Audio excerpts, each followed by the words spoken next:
8:41 de la mañana. Fernando Carballo, Omar Mariluz los acompañan en ampliación de noticias. Estamos ya en los estudios de RPP con el Procurador General del Estado, el doctor Daniel Soria, porque hay varios temas al respecto. Procurador, ¿cómo está? Muy buenos días ante todo. Buenos días. Buenos días, gracias por la invitación. Rebajatucuentas.com abre puertas donde otras se cierran. Con tasas desde 1.6%, impulsa tus sueños con préstamos con garantía hipotecaria. Empieza este viaje hacia el éxito.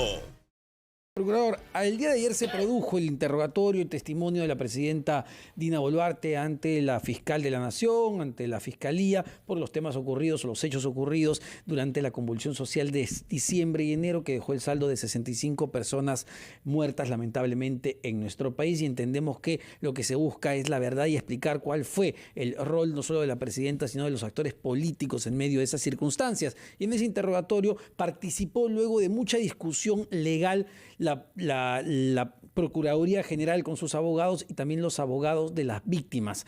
Esto sucedió con normalidad. Entendemos que no pudieron preguntar, que era un objetivo que se tenía.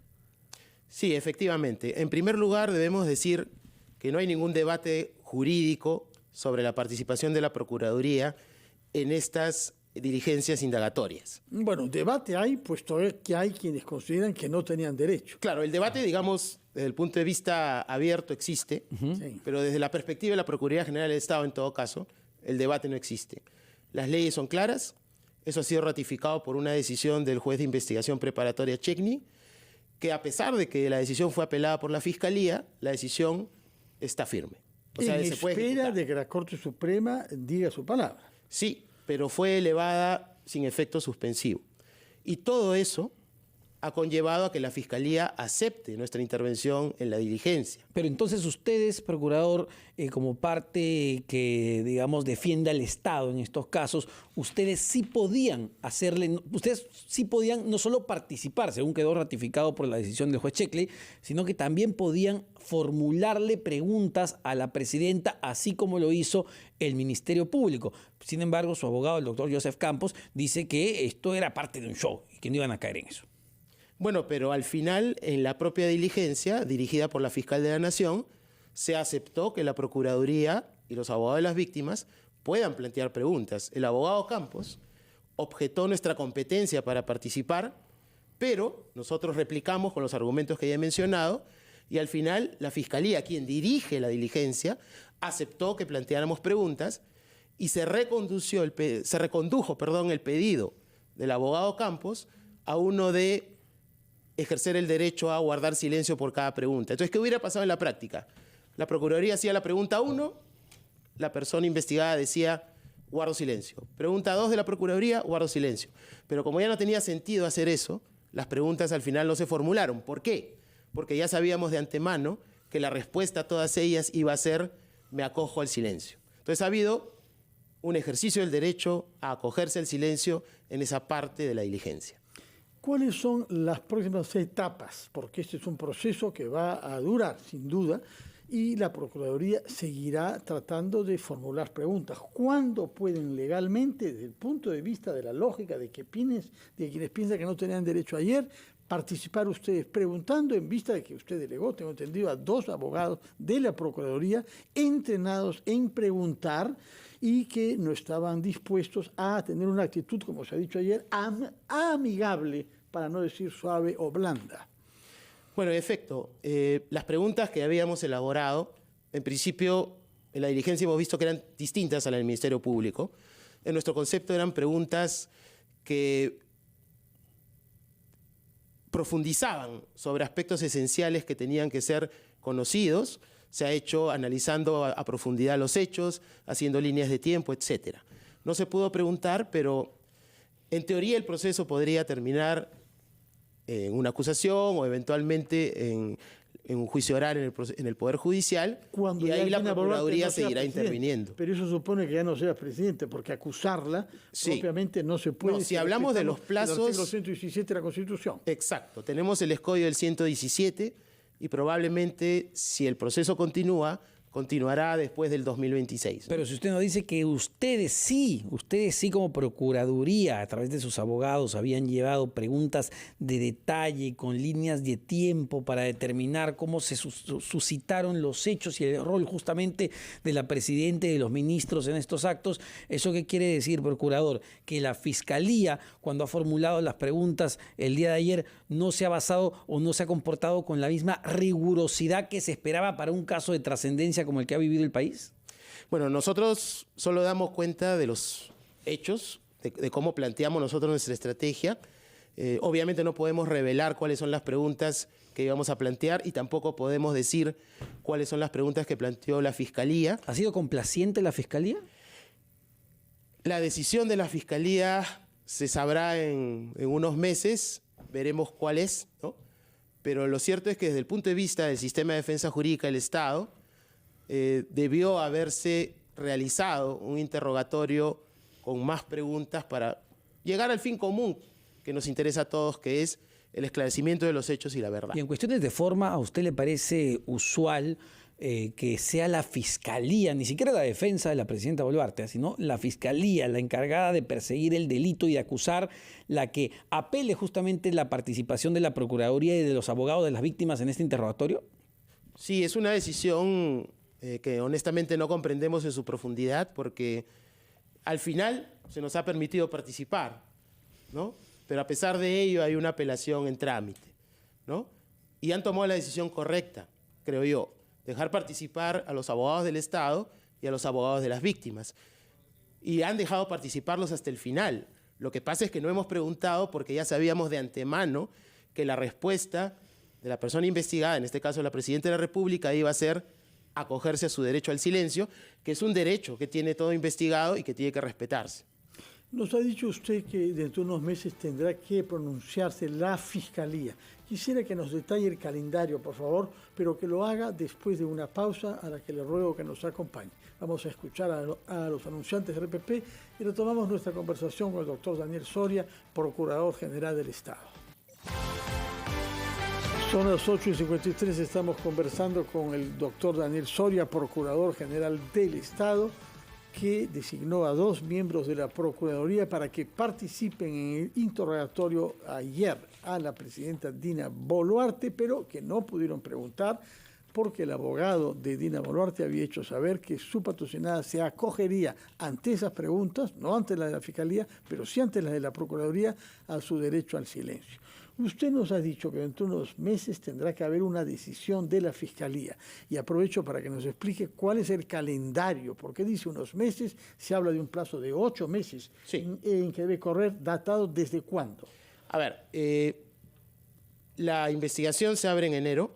Efectivamente, se ha declarado la investigación compleja por 8 meses.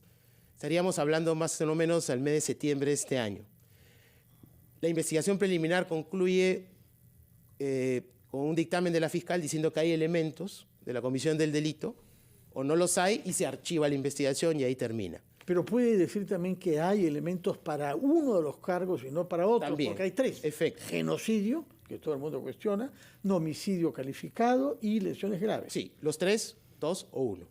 Luego de eso pasa al Congreso, pero aquí tenemos el famoso tema del artículo 117. Si el presidente de la República podría ser acusado durante su mandato. Dependiendo de la decisión del Congreso, eso se puede postergar hasta que acabe el mandato presidencial o no.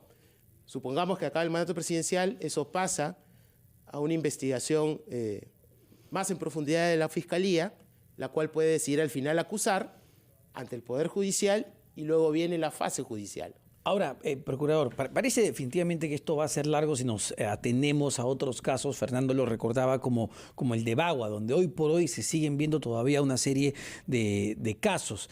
¿Qué va a pasar si esto se eleva, como ya ha sido incluso manifestado por los abogados de las víctimas, se eleva a la Corte Interamericana de Derechos Humanos? ¿Cuál va a ser el rol de la Procuraduría General del Estado? El doctor Joseph Campos, abogado de la Presidenta, hablaba de una especie de contradicción en este caso.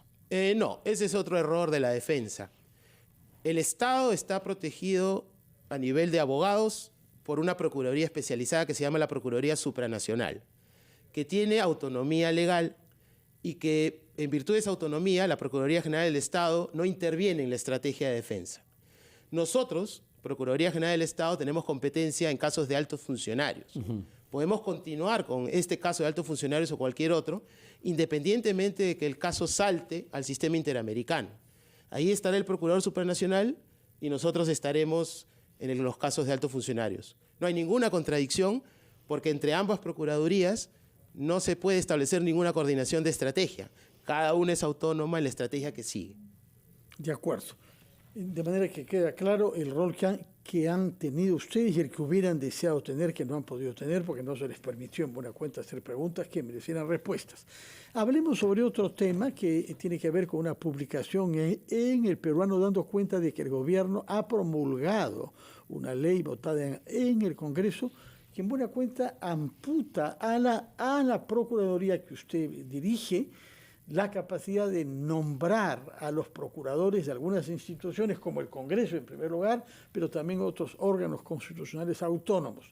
Explíquenos los alcances de esta ley que entra en vigencia mañana. Efectivamente, esta ley lo que hace es partir en dos el sistema de defensa jurídica del Estado. Es una decisión antitécnica porque los sistemas administrativos existen para darle más eficiencia a los servicios del Estado, en este caso el Servicio de Defensa Jurídica. El Poder Legislativo, el Poder Judicial y los organismos constitucionales autónomos a partir de mañana tendrán la potestad de elegir directamente a su propio procurador y esos procuradores salen de la competencia funcional del sistema. La Procuraduría General del Estado, frente a hechos que se susciten a partir de mañana, no podrá someter disciplinariamente a ninguno de esos procuradores. No podrá hacer evaluaciones de desempeño sobre esos procuradores. No podrá capacitarlos porque tenemos un área de capacitación. Ellos van a depender única y exclusivamente de su entidad. Doctor, para que la gente entienda, porque no necesariamente todo el mundo conoce cuál es el rol de un procurador, qué hace un procurador, le rogaría que en sencillo explique justamente sus funciones y para qué es necesario en un proceso tener un procurador. Perfecto. Los procuradores y procuradores son los abogados y abogadas del Estado, ¿no? Toda persona que tiene que participar en un proceso judicial o un arbitraje necesita de un abogado. El Estado es parte en procesos y en arbitrajes y necesita un abogado. Estos abogados están adscritos a entidades públicas. Hay un abogado del Ministerio de Trabajo, el Congreso, etc. Pero ellos tienen un régimen de autonomía porque defienden en principio los intereses del Estado, no de la entidad ni de los titulares de la entidad. Tan es así que los procuradores de la entidad correspondiente podrían eventualmente denunciar al titular si ven la comisión de un presunto delito. Por eso se necesita autonomía, ¿no? Y por eso se creó un sistema, para que haya un concurso público de elección, para que haya un monitoreo de desempeño, para que haya causales de cese objetivamente establecidas, para que haya una capacitación constante. Todo eso queda de lado respecto a estos procuradores a partir de mañana. Bueno, en todo caso lo que vemos ahora es que aparecen instituciones en el Estado que designarán a los propios abogados encargados de velar si no se están violando intereses del Estado en esas instituciones. En buena cuenta, el justiciable termina juez de sí mismo. Muchas gracias, señor Procurador Daniel Soria, por su presencia acá. Que tenga usted buenos días. Nos vamos a la pausa de la hora, Omar. Claro que sí, 8:59. Vamos rápidamente al gran resumen de la hora, pero venimos con más aquí en Ampliación de Noticias.